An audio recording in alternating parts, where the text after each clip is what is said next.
Hey everyone, welcome to ELI, the place where you get your daily dose of inspiration for entrepreneurship. And today we have with us Mr. Vivan Puri, co-founder of WorkNetwork, a platform to instantly and seamlessly have conversations with relevant people. Hey Vivan, welcome to ELI. Thank you so much, Priya, for having me here. Really excited to be speaking with you and having a conversation. Vivan, please introduce yourself to our audience. The fact that I'm smiling is because I've been looking at a couple of your videos, and you had Rahul recently, and then a couple of other CEOs who came on, and they come with such great level of experience in their field. Like Rahul again, he's one of our users on our platform, so I know him a little better, but very well experienced in the AI/ML space, doing some really exciting stuff.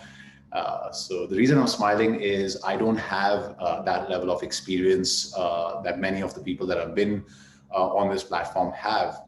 But what I do have, a lot of journeys that I've gone through, a lot of things that I have done in the past, which are not significant in terms of like building a great startup, like you had a founder of Deal Blocks had done right in college, which was super inspiring to me.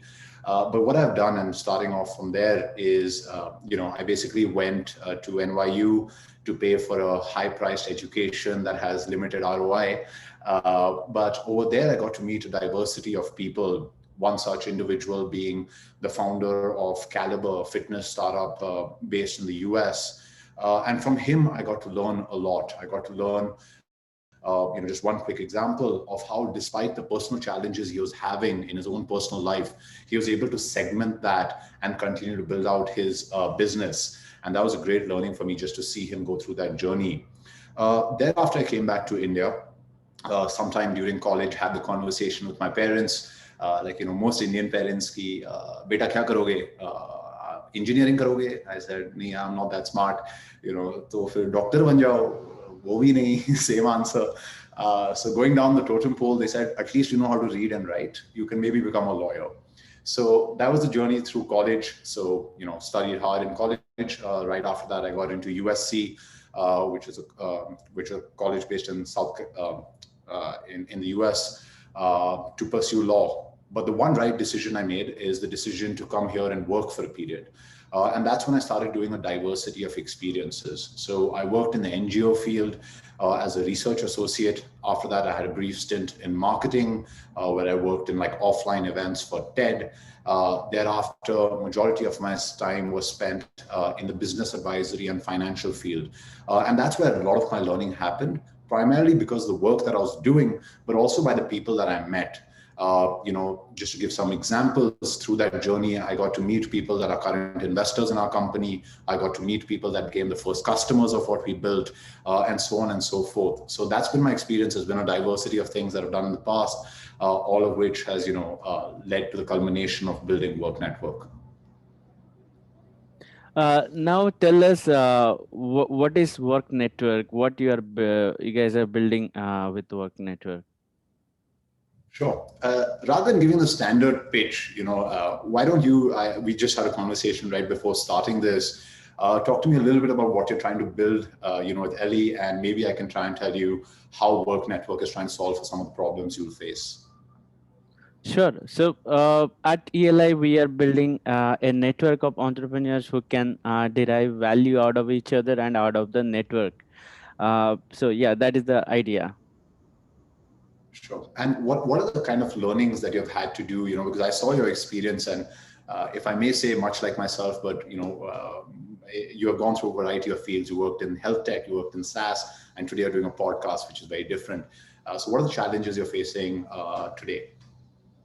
So a variety of challenges. One such challenge was to go to a metro city and stay there for making a living, and I believe that challenge has solved has been solved to some extent after COVID, because people are now open to work. And this is not the challenge for me only. There are a couple of people who are really talented but do not belong to a metro city, and they really lack the opportunity to work. So I have other challenges to share, but this is one of the biggest challenge. Sure. So super. So let me give you an example of how what Work Network does, and maybe that'll elucidate what we're trying to build as well. So at Work Network, for an individual like Priya, he comes onto the platform. He has certain levels, years of experience, but today he's trying to grow his business or his career. As you said, you move to a new city. One of the challenges you need to do is meet new people, and especially for building out content like you're doing today, is meeting the right founders that can come and be part of this podcast. To create the content that you require. What Work Network enables us to do is look at an individual like Priya, who's looking to grow his career or business, all looking to learn and share from with others, all the while building authentic relationships, not followings like you have on LinkedIn or Instagram, but actually build a relationship, which I hope we'll have, after this conversation, and maybe do things in the future as well. So looking at you with those goals, what our platform enables you to do is come on a weekly basis, tell us what is the objective that you want to achieve, such as building a business, or maybe you want to learn a little bit more about AI/ML, for example, and tell us the time, and that's about it. Then our platform goes to work, which is basically our backend algorithm, which looks at the other users that are there on our platform and creates a one-on-one or a group conversation for you to converse with relevant people on the platform. And like you, Priya, there are 700 million others. And our goal as a company is to make it with a click of one button, you can have the conversation with the right people to achieve the goals that I was talking about. So, in a nutshell, it is a matchmaking machine using certain parameters and interest criteria to match between two people. Now, I would like to understand what are the criteria, how the engine works in the back end. Sure. So, obviously, I'm not a technical founder, and if Vignesh was here, he can go into depth. But part of my job is to communicate what we do. So, let me break it down into 3 to 4 simple things that we do on the back end. So, number one is, as I said, when you come onto the platform, you'll give us some very basic parameters. What is your years of experience, the fields that you've worked on, and so on and so forth. That gives us some understanding of Priya as an individual. Again, taking the example of, let's say, Rahul. Rahul came onto the platform, an experienced individual on AI, ML, and so on and so forth. And then he's come in and said, my objective is maybe to meet startup founders and meet other investors. Using that data, we set up the first match for you based on other users on the platform. What I mean by that is that when Priya came onto the platform, I had very limited information about you, right? Because building a consumer tech startup, you want to ask the least amount of questions to get the user onto the platform. But what I do have, having done now thousands of meetings over the course of the last few months, is other individuals that are similar to Priya, and their meetings and the feedback they have shared enables me to map Priya to an individual that might be similar to him. So what that again means in layman's terms is that I look at Priya, I see who's the most similar user to him on our platform, what are the meetings that he had, and how was that meeting. Based on that, I curate the first meeting for you. But after that is where the actual stuff really begins. Because as of right now, what I have done is I've looked at cohort data. I've looked at Priya as part of a cohort. But your LinkedIn profile, the information you give me does not reflect what you truly are in terms of as an individual. What I mean by that is, what are your interests? What kind of content do you read and share? How much of a conversationalist are you, right? Do you spend majority of the time talking, or do you prefer to listen in from individuals? So such interesting characters about an individual. And then after the meetings you have, you share feedback on those meetings. How good was it? How relevant was it to your objective? So now what the platform is able to do with a mix of NLP, which is looking at the content that you share and read, and the feedback that you do, is start looking at Priya as an individual rather than part of a cohort. And using that, we can tailor your experience going forward and make your meetings more and more relevant. And that's obviously that's something that we're learning, but we have been very encouraged. We have had almost a 70% retention rate of users that do 2+ meetings. They go on to do about 15 meetings on the platform, which is basically because we're able to improve their experience over time. And that's what's really happening on the back end. Okay. Now coming to the other aspect, let's say your engine works very fine and does very good matchmaking, but what is the purpose of making this match? What is the outcome? For example, their counterparts in the matrimony domain, which do matchmaking between couples, and the outcome is a marriage. So in this case, why the matchmaking should happen? What is the outcome? Sure. The outcome definitely here is not marriage. If it does happen, that would be a great testimonial to share. But no, just to answer it in the more serious part, is there are two primary outcomes which a user comes in, either to learn and share. So, for example, I'm looking to learn more about AI ML and look at a statistic. Almost 30% of an individual's learning through their professional journey happens by conversing with people that they meet in their professional career.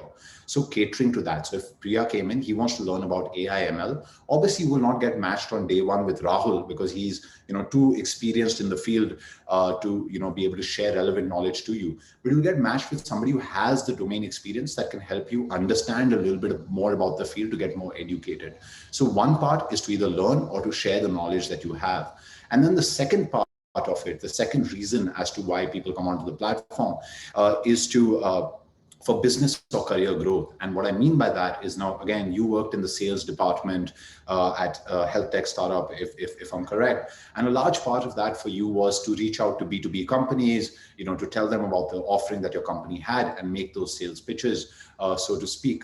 What we enable you to do is, again, Priya, is to come onto the platform, tell us my business objective is really to advance my business by meeting relevant people in the SaaS field, that could be interested customers. And we match you with relevant people that could become customers. So it helps you advance your business by getting in new customers, for an example, over there. So that's the second thing. But underlying it all is really to build that connection so that people can go forward and work together. And I'll give you some interesting antidotes that have come out of the platform. And again, I'm just catering it to what we are doing here. We had a founder on our platform who came on. He wanted to meet another founder because he was building out a video chat format on his platform, right? That's what our NLP picked up. And he got matched with Vijay at superpro.ai, which is basically video conferencing tool, and they're doing a great job. He got matched with him for the purpose of integrating that software into his business. But what resulted, because they really hit it off, they clicked, they ended up doing actually a series of podcasts on on Vijay's platform, and creating that content together. And then thereafter, Aviru ended up selling off his company and got a successful exit, partly due to the branding and the outreach he was able to do via those series of podcasts. So yeah, so the three parts is learn and share, grow your business or career, and really build authentic relationships all throughout. Okay, now tell us your story and your journey of building this venture. What are the series of events that you had gone through while building and growing this venture? Sure. So basically asking me to highlight the series of mistakes I made, which is always humbling to do. So actually we started off last January when we were actually like a freelancing platform. Our goal was to build a freelancing marketplace, which you may be familiar with. We started off doing that in the first 5 to 6 months. Again, going back to the podcast I heard with Rahul, as he said, that we were just building in the start without actually talking to customers, and wanted to build a perfect product on day one. Obviously, that did not happen, and we launched the product. We got some traction, but not significant enough. Because there wasn't a need, but there were enough people catering to that need already, and there wasn't a significant differentiator to that fact. So that was one of the biggest mistakes that I made right in the start. Before pivoting into a platform that enables you to converse with relevant people and build these connections. But the second part of actually what we have got right, and I always say this, is the ability to actually build a great team. We have, today, so let me take it back. There are only two questions that are asked in any interview whenever we get people, which is, one is, do you actually believe in what we're building, or have you faced this pain point yourself?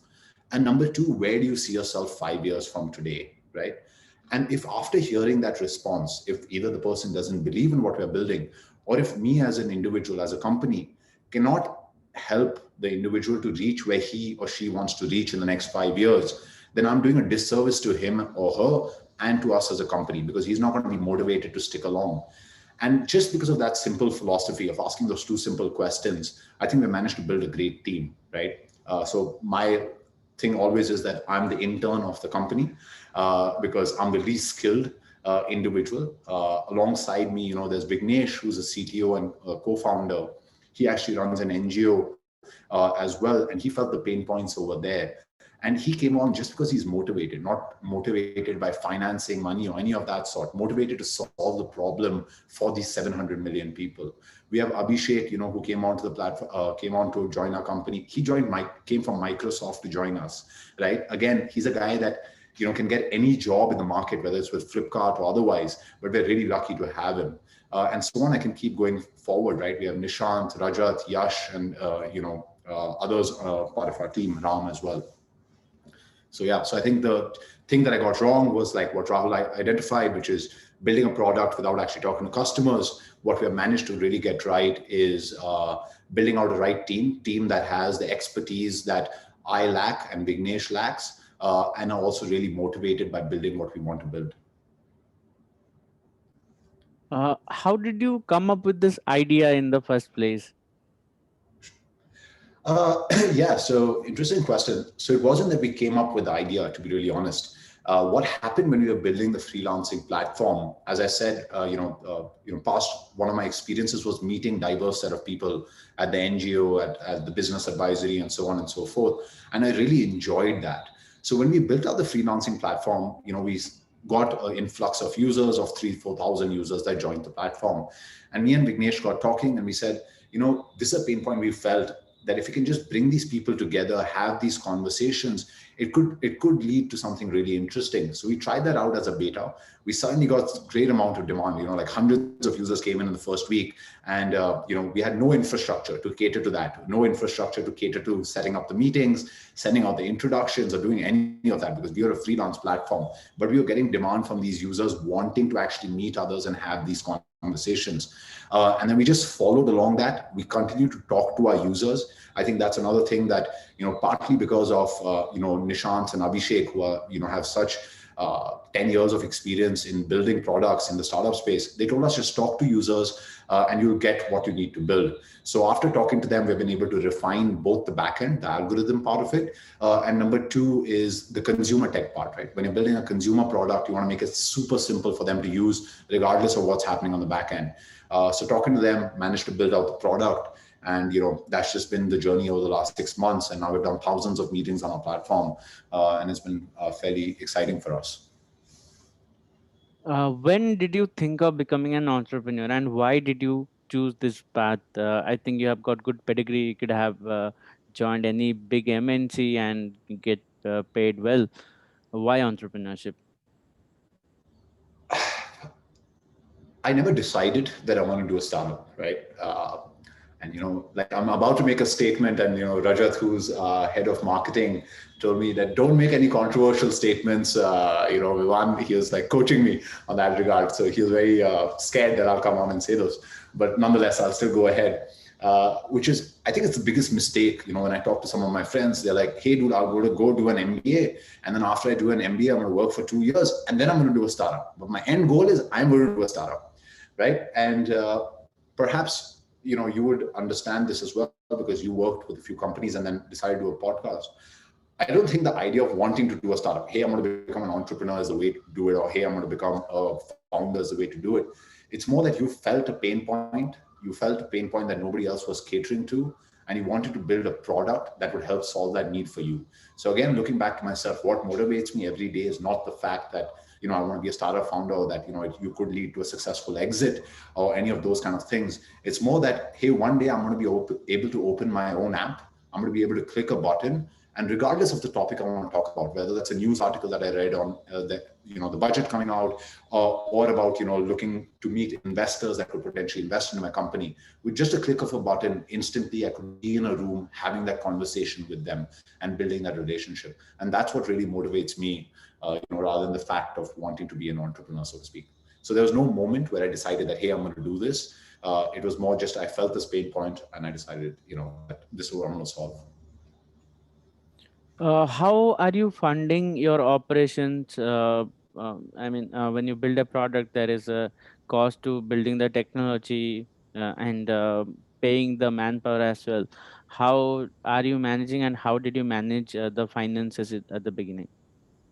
Sure. So, interesting question. So, actually, when I was working in the financial and business advisory field, I got to interact, luckily, with the boss, the CEO of the company, who was also an angel investor, Mr. Jayendra Shah, and also a great mentor, right? He mentors large MNCs and great companies. I built that relationship with him while I was working over there. We got to interact after I left as well. And then eventually he became one of the angel investors in our company. So we are funded, we aren't revenue based yet. But that said, we don't want to make the mistake of what social networks make, which is you become a company which, is just growth at all cost. And you never reach a point of monetization, and even despite scale, you die. So there is a plan to certain numbers and thresholds, which is partly going to be a subscription plus an ad-based model. Actually, I have somebody who's going to be joining our team now. Unfortunately, he's just serving out his notice, so I can't mention his name. But he built and sold a startup before this. He's running one of the largest incubator programs here in India and was an investment advisor. So I'm sure he'll be able to guide us towards a path of monetization as well pretty soon into our journey. Now, coming to the next part of our discussion, tell us what is the vision you have with this venture, where you want to take it in next 5 years or 10 years time. Sure. You're asking me the question that I ask everybody else. But yeah, so let me tell you one thing, right? One of the mistakes, again, coming back to your former question, is that we used to have a 2-year plan, right? As a startup, we had a 2-year, 5-year, 10-year plan when we initially started our freelance marketplace. And what we realized is that in a startup, planning for more than 6 months is not something you want to do, because the market is going to change. Like, as you said, COVID happened, certain opportunities came, certain opportunities went, and you learned a lot. So we make, with the company, in terms of product planning, we have a 6-month product plan. And in terms of a marketing plan, in terms of how we plan to expand, what kind of numbers and metrics we want to hit, we have a 1-year plan. But in terms of the broader vision, there is a vision of what we want to do. I've already highlighted that in terms of what we want the product to enable, but where we want to go is really cater to the APAC region, which is Singapore, Indonesia, Japan, all of these other countries, which has about 360 million users, professionals and students and business owners that could really benefit from the product we're building. So over the course of the next 2 years, we plan to expand out of India and be in the APAC region with about a couple of million users using our platform, all the while also starting early plans of monetization. So building a successful venture that users are willing to pay for, because until a user pays for a product, you don't know if you're building something that's truly valuable or something that's a good to have. What are the challenges you have faced so far while building and growing this venture? There are tons to go off, but yeah, I'm just thinking through, making a list in my mind. But if I had to go from in no specific order, I think number one biggest challenge that you face is that I'm a very product oriented person, and even you're building a network and you're looking at data and you're looking at thousands of users as just isolated. Every time a user has a bad experience, I think that's the worst feeling that I have internally, and your day is just horrible. So one of the biggest challenges is ability to look at data at a meta level and realize that, hey, you're doing well or you're doing poorly, but also look at the individual user experience and decide when to make the decision at the individual user experience and when to make it at a meta level as a perspective. So that's number one in terms of a decision-making process. Number two is obviously, this space is very exciting now. There are a bunch of companies that are doing well, and that requires you to raise funds as well. And that requires two parts. You, as a startup founder, and especially if you're very consumer focused, you're always putting yourself in the shoes of Priya and the other millions of people that could be part of your platform. But what you also need to do is put yourself in the shoes of the investor, right? What does he need as a return on investment to be able to get his LPs to invest into this company and make it a business that that's worth investing into. So the second part of it is obviously fundraising. We have had a good journey so far. We have raised a significant round, and we actually just raised an undisclosed round right now as well. Again, ironically, by one of the relationships we made ourselves on WorkNetwork, being users of our own product. So that's the second part of it. The third part of it is not a challenge exactly, but more of like one of the stress points, because I'm sure everybody's spoken about the other challenges on your podcast. But another thing that I deeply stress about every day is that now that we've got this great talent, how do you actually retain them? How do you make them believe throughout that this is a company that's going to be big, is a company that's going to do well and is going to help them reach their 5-year vision. So how do you keep them motivated? And to do that, just simple things. I ask once a month to every person in the company, are you enjoying what you're doing? And if not, how can I really help you do that? And finding that right answer to ensure that while I'm hitting those metrics that I spoke about in terms of getting users or building out the product, I'm also looking at the individuals in our company, and they are hitting their personal metrics and in terms of their personal growth. So I think those are 3 challenges in terms of fundraising, looking at users at a meta level and a singular level, and in terms of retaining the great talent that you're able to acquire. Give us some instances where you have failed as an entrepreneur.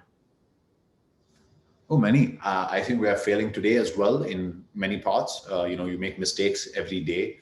As I said, like, this is my first startup. Hopefully my last startup. This is something that I want to stick with for a long, long time.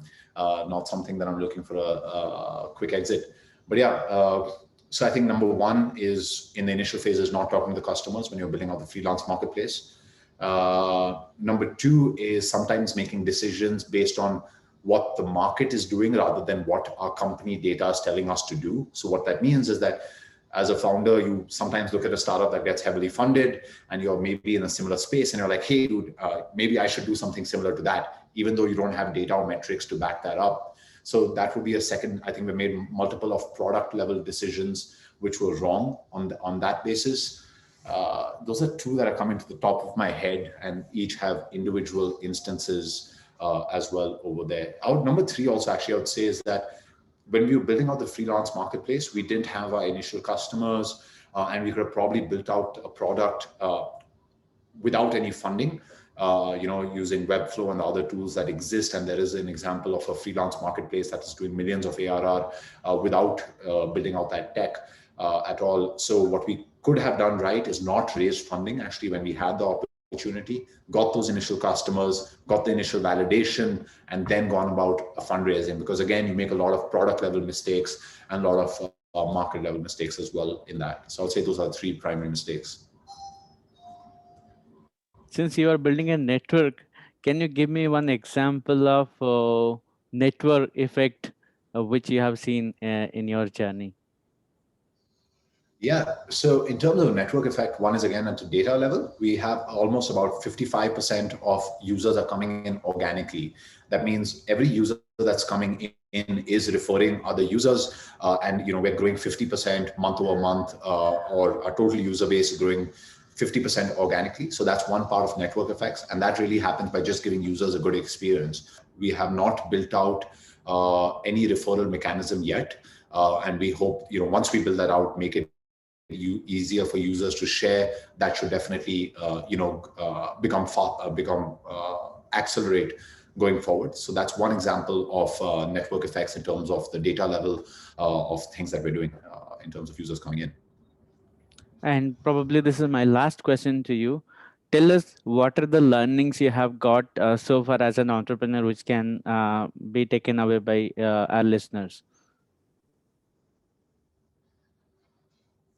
So I think I gave a few examples of the mistakes we made, and obviously the opposite of that are the learnings. But beyond that, I would say number one is don't be too influenced by what, I understand the part of what we're doing today and having this conversation is so that other people can learn. But it shouldn't be so that you get influenced in your decision making by people that you hear. You have to hear what they're saying, the knowledge that they're imparting, but always at every single point of time, uh, draw a line as to this is what I need to do. This is what my data is telling me. These are who my consumers are, and ensure that the thought process is not just directly translated from there and there. So that's number one. Number two is, don't care too much about what competition, regardless of the product you're doing, you want to have competition. Don't care too much about what they're doing, how they're doing it. Look at their product, definitely be users of their product, but don't be influenced again as similarly by exactly what they're doing, because their data, their metrics, their customer base, their vision could be very, very different from yours. So ensure that, again, that is grounded in what you want to do as an individual. So I would say those are two primary, learnings in terms of what I have had as an individual. And number three, I can't stress this enough, is that build a team of people that are way better than you, and a team that forces you to upskill, right? As I said, everybody in my team is more skilled than I am, and that forces me every day to try and become better or pick up things that I didn't have any knowledge on. So those are three key things. Well, at this point, I'm done with my questions. Thanks for joining us. It has been a pleasure, Vivan. And my best wishes for Work Network. Thank you so much, Priya, and hopefully we can continue. It was great talking to you and having this conversation. So hopefully we'll do more stuff in the future as well.